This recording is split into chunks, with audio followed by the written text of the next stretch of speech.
Hello friends, सभी को मेरा नमस्कार।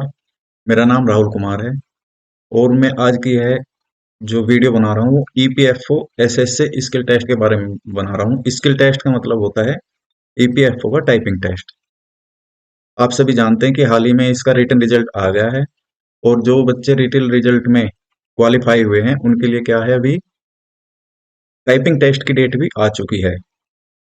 तो टाइपिंग टेस्ट की डेट क्या है? टाइपिंग टेस्ट की डेट है 19 नवंबर। और सभी बच्चों की टाइपिंग टेस्ट लगभग 19 नवंबर के आसपास ही होगी, या एक आध दिन किसी के आगे या एक आध दिन पीछे हो सकती है। लेकिन 19 नवंबर 2023 को ईपीएफओ की टाइपिंग टेस्ट है।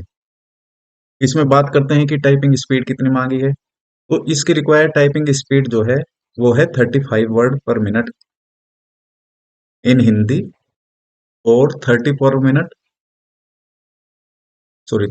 इन पर मिनट है, वर्ड पर मिनट है इंग्लिश की, और 30 वर्ड पर मिनट है हिंदी की। तो कोई भी कैंडिडेट किसी एक में टाइपिंग कर सकता है, या तो वह इंग्लिश में कर सकता है और हिंदी में। वह उसके जो इसके ऊपर डिपेंड है, जिसमें उसकी टाइपिंग स्पीड अच्छी हो वह उस लैंग्वेज को सिलेक्ट करके और उस लैंग्वेज में टाइप कर सकता है। लैंग्वेज सिलेक्ट का ऑप्शन टेस्ट के दौरान, टेस्ट स्टार्टिंग से पहले जब हम लॉगिन करेंगे, टेस्ट विंडो में लॉगिन करेंगे, तो वहां पर लैंग्वेज सिलेक्शन का ऑप्शन आएगा। और लोग विंडो में टेस्ट का जो लैंग्वेज सिलेक्शन का ऑप्शन आएगा, वहां पे डिफॉल्ट लैंग्वेज इंग्लिश रहेगी। सभी को पता होना चाहिए कि डिफॉल्ट लैंग्वेज कौन सी रहेगी। डिफॉल्ट लैंग्वेज इंग्लिश रहेगी। यदि वह हिंदी में टाइप करना चाहता है तो हिंदी में उसको वहां पर सिलेक्ट करना पड़ेगा। आल्दो वह क्या है, इंग्लिश में ही टाइपिंग टेस्ट कंडक्ट होगा, क्योंकि डिफॉल्ट लैंग्वेज इंग्लिश है। तो जिसको हिंदी में टाइप करना है तो वह हिंदी को सिलेक्ट कर सकता है। तो सभी को पता लग गया कि 35 वर्ड मिनट है इंग्लिश टाइपिंग के लिए और 30 वर्ड मिनट है हिंदी टाइपिंग के लिए। मेरे ख्याल से सभी को पता ही रहता है। अभी नेक्स्ट बात करते हैं कि टाइपिंग की प्रैक्टिस कैसे करें। देखिए, आज डेट हो गई है 8 नवंबर, और लगभग आप मान के चलिए कि हमारे पास टाइपिंग की प्रैक्टिस करने के लिए 10 डेज है। तो इन 10 डेज में प्रैक्टिस कैसे करें? देखिए, तीन टाइप के कैंडिडेट होंगे जिनकी टाइपिंग स्पीड 10 से 15 वर्ड पर मिनट होगी। ऐसे भी होंगे। दूसरे होंगे जिनकी 20 से और 30 के बीच होगी। ऐसे कैंडिडेट भी होंगे। और तीसरे वह कैंडिडेट होंगे जिनकी 35 से अबो स्पीड होगी, 30 से 40। और कुछ परसेंटेज कैंडिडेट ऐसे भी होंगे जिनकी क्या होगी, 40 से अबव होगी। लेकिन हम मेनली तीन कैटेगरी को लेकर के बात करते हैं। एक तो वह बच्चे जो जिनकी स्पीड कम है, 10 से 15 वर्ड मिनट है, उनको 10 डेज में प्रैक्टिस कैसे करनी है। देखिए, उनको सबसे ज्यादा पहले जो ध्यान देना है वह अपने क्या करना है, बेसिक फिंगर पोजीशन पे ध्यान देना है। और उनको क्या करना है, उनको सभी को अपने जो है रोज हैं, वर्ड की रोज पे ध्यान देना। सबसे पहले जैसे होम रो की प्रैक्टिस करनी है। और होम रो में प्रैक्टिस अच्छे से इंग्लिश को डेवलप हो जाने के लिए के बाद क्या करना है, अपर में। और अपर रो के बाद में क्या करना है, फिर लोअर रो में। और फिर तीनों में प्रैक्टिस हो जाने के बाद क्या करना है, सभी रोज में। उनको जिनके कीवर्ड पर मिनट स्पीड है 10 से 15 और डेज है उनके पास 10 डेज, तो उनको एटलीस्ट कम से कम नहीं तो 10 दिन के लिए उनको 6 to 8 आवर्स देने पड़ेंगे प्रैक्टिस के लिए। यह 6 to 8 आवर्स आप जो है पार्टीशन में दीजिए। लगभग 40 to 60 मिनट का एक पार्टीशन बनाइए, उसमें टाइपिंग कीजिए। फिर उसके बाद में लगभग 30 मिनट का गैप लीजिए, और उस 30 मिनट के गैप के बाद फिर प्रैक्टिस कीजिए। और ऐसे आपको कंटिन्यू प्रैक्टिस करनी है। और किसी भी टेस्ट वगैरह देने से अभी टेस्ट को ना दें, क्योंकि जब तक आपकी स्पीड एटलीस्ट 20-30 मिनट या अबो 30 ना हो, तो टेस्ट से पहले आप अपने बेसिक स्किल्स पे काम कीजिए, और जैसे ही आपकी स्पीड 20 से ऊपर, 20 से अबो या अप्रोक्सीमेट 30 आ जाती है, तो आपको टेस्ट देना स्टार्ट करना है। अभी बात करते हैं 20 से 30 वाले। 20 से 30 वालों को अप्रोक्सीमेट डेली के लिए उनको time spend spend minimum 3 to 4 hours करने हैं प्रैक्टिस के लिए। और उनको प्रैक्टिस कैसे करनी है? इन 3 to 4 आवर्स में उनको कम से कम नहीं तो 4 टाइपिंग टेस्ट देने हैं एक दिन में। दो कर लीजिए आप, 2 टाइपिंग टेस्ट मॉर्निंग में,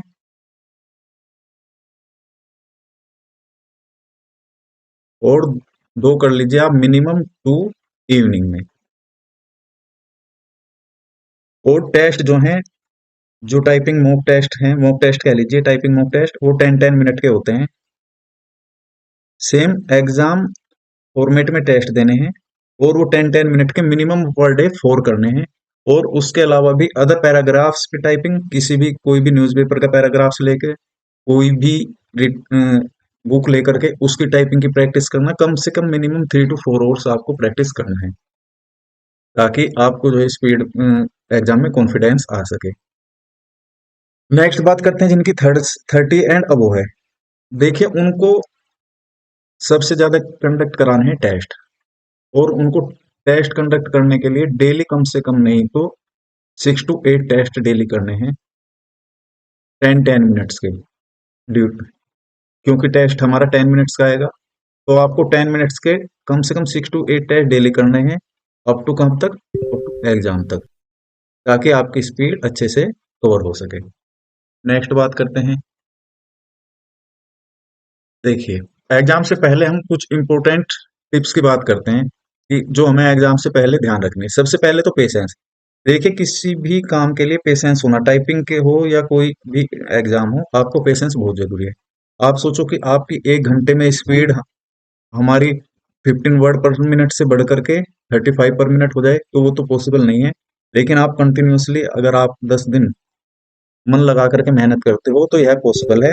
और इसके लिए आपको पेशेंस रखना पड़ेगा, बहुत सारा करेज रखना पड़ेगा। करेज को हिंदी में हम बोलते हैं साहस। साहस किस लिए?